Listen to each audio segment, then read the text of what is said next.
أعوذ بالله من الشيطان الرجيم. بسم الله الرحمن الرحيم. السلام عليكم ورحمة الله وبركاته. عزیزان و دوستان، الله تعالی دې وکړي چې جوړ او جوړ وي. په ژوند کې موږ تاسو نه غټ ګناهونه، صغیره ګناهونه، وړه ګناهونه بار کېږي. دغه ګناهونو حد باید دغه ځای ته ونه رسېږي چې موږ تاسو د الله تعالی د رحم او د فضل نه ناامیده شو. ناامیدي په باره کې مې نظر ورسره شریک کړی، ځکه چې ناامیدي ډېر خطرناک حد دی عزیزان.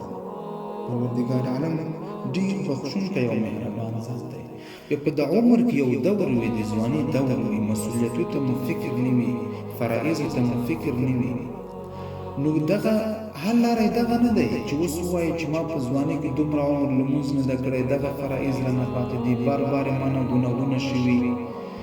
حل لاره دغه نه ده چې په هغه ګناهونو کې پاتې شو، هغه ګناهونو ته دوام ورکړو، یا ناامیدي موږ تاسو زړه او فکر کې پیدا شي. نه، حل لاره دغه دی چې پروردګار عالم ته رجوع وکړو، چې ډېر بخښونکی او مهربان ذات دی. ذکر الله تعالی په سورة یوسف کې فرمایي: اعوذ بالله من الشیطان الرجیم ولا تیأسوا من روح الله انه لا ییأس من روح الله الا القوم الکافرون. د الله تعالی د رحم نه مه ناامیده کېږئ. کافران د الله تعالی د رحم نه ناامیده کېږي. څه معنا؟ یعنې د الله تعالی د رحم نه ناامیدي کفر دی. الله تعالی کفر ورته ویلی دی چې د الله تعالی نه څوک ناامیده کېږي. عزیزان، قرآن کریم کې یو بل ځای کې پروردګار عالم فرمایي: اعوذ بالله من الشیطان الرجیم قل یا عبادی الذین اسرفوا علی انفسهم لا تقنطوا من رحمة الله ان الله یغفر الذنوب جمیعا انه هو الغفور الرحیم. و ای پیغمبر صلی الله علیه وسلم اعلان وکړه د زما بندګانو ته چې زما بندګانو چې په ځانونو باندې مو ظلم کړی دی، ځانونو سره مو زیاتی کړی د الله تعالی د رحم نه مه ناامیده کېږئ. الله تعالی به ټول ګناهونه درته وبخښي، ځکه چې هغه بخښونکی او مهربان ذات دی. سورة حجر کې بیا الله تعالی فرمایي: اعوذ بالله من الشیطان الرجیم نبئ عبادي أني أنا الغفور الرحيم.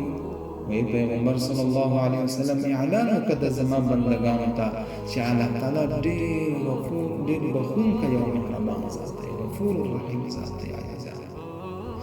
الله تعالی موږ تاسو دغه نه ګوري چې تیر وخت کې مو څه کړی، ماضي کې مو څه کړی. الله تعالی موږ تاسو نن ته ګوري، نن څه کوي، نن مو رب څومره خوځېدلی دی، نن مو الله تعالی ته رجوع کړی که نه. الله تعالی موږ تاسو عزیزانو ظاهر ته نه ګوري چې په ظاهر کې څنګه یو، الله تعالی موږ تاسو باطن ته ګوري، زړه کې څنګه یو، اخلاقیات مو څنګه دی، عقیده مو څنګه دی، فکر مو څنګه دی. ظاهر ته مو نه ګوري، باطن ته مو ګوري. نبی علیه الصلاة والسلام یو حدیث شریف فرمایي، انس رضی الله عنه د حدیث راوي دی، وی ما د نبی علیه الصلاة والسلام نه واورېدل چې ویل څه ویل. قال الله تعالی، نبی علیه الصلاة والسلام فرمایي چې الله تعالی وایي: یا ابن آدم انك ما دعوتني ورجوتني غفرت لك علي ما كان منك.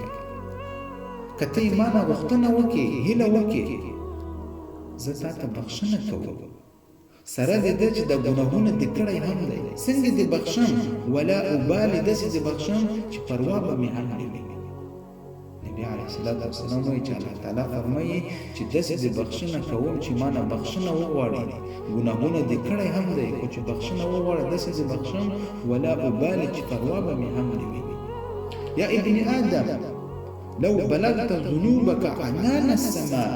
وای که ته دومره ګناهونه وکړې چې یو په بل کښېږدي د اسمان څوکې ته ورسېږي، دومره ګناهونه ناممکن دی، خو که دومره ګناهونه وکړې چې د اسمان څوکې ته ورسېږي، ثم استغفرتني، به ایمانه بخښنه وغواړې، غفرت لك، ټول ګناهونه درته بخښم. سبحان الله. یا ابن آدم انك لو اتيتني بقراب الارض خطايا. وای که ته دومره ګناهونه وکړې چې څنګ په څنګ یو بل څنګ کې کښېږدي، د ټوله مځکې سر ډک شي د تا د ګناهونو نه، ثم لقیتني، داسې حالات کې بیا ما ته راشي. کوم حالات کې؟ لا تشرک بی شیئا، چې د الله تعالی سره شرک نه وي کړی، شریک نه وي څوک ورسره نه وي کړی، لاتیتک بقرابها مغفرة، د ټول ګناهونه درته بخښي، دغومره مغفرت سره به ما ټول ګناهونه درته بخښي. سبحان الله. کله کله زه د مولانا رومي یوه کیسه درسره شریکوم، رهبري ما ته ډېر خوند راکوي. وایي د هارون رشید په دور کې یو نفر مریض شو، به طبیب ته لاړ، یعنې ډاکټر طبیب ته لاړ، طبیب ته یې وویل، طبیب پخوا د طبي شیانو نه دوایي جوړوله، هغې ورته وویل چې دغه مرض دوا ماته جوړ کړه. وایي طبیب ورته وویل دوایي غواړې هر شی شته خو شودې نشته، ته داسې وکړه د ګیلاس واخله وګرځه نو شودې راکړه چې زه دوایي درته جوړ کړم. وایي لاړ وګرځېده، شودې نه که پیدا د خلیفه هارون الرشید دروازه یې وټکوه، د هغې دوره پسې کوي. وایي خدمتګار نوکر یې ولاړ ورته وویل چې ما ته لږ شودې راکړه تخپیاله کوي، چې زه طبیب ته یوسم چې ما ته دوایي جوړه کړي چې زه مریض یم. وایي ودرېدې د هارون الرشید نه پوښتنه، چې کله هارون الرشید ته لاړ ورته وویل چې یو نفر راغلی په دغه ګیلاس کې لږ شودې غواړي د دوایي دپاره. وایي هارون الرشید ورته وویل 3 ډک ډک ګیلاسونه نه ورکړي. وایي هغه ورته وویل چې خو لږ غواړي 3 ولې ورکوي؟ وایي عام انسان دی، غریب انسان دی، د خپل حیثیت مطابق یو شی غواړي، زه باید د خپل حیثیت مطابق یو شی ورکړم.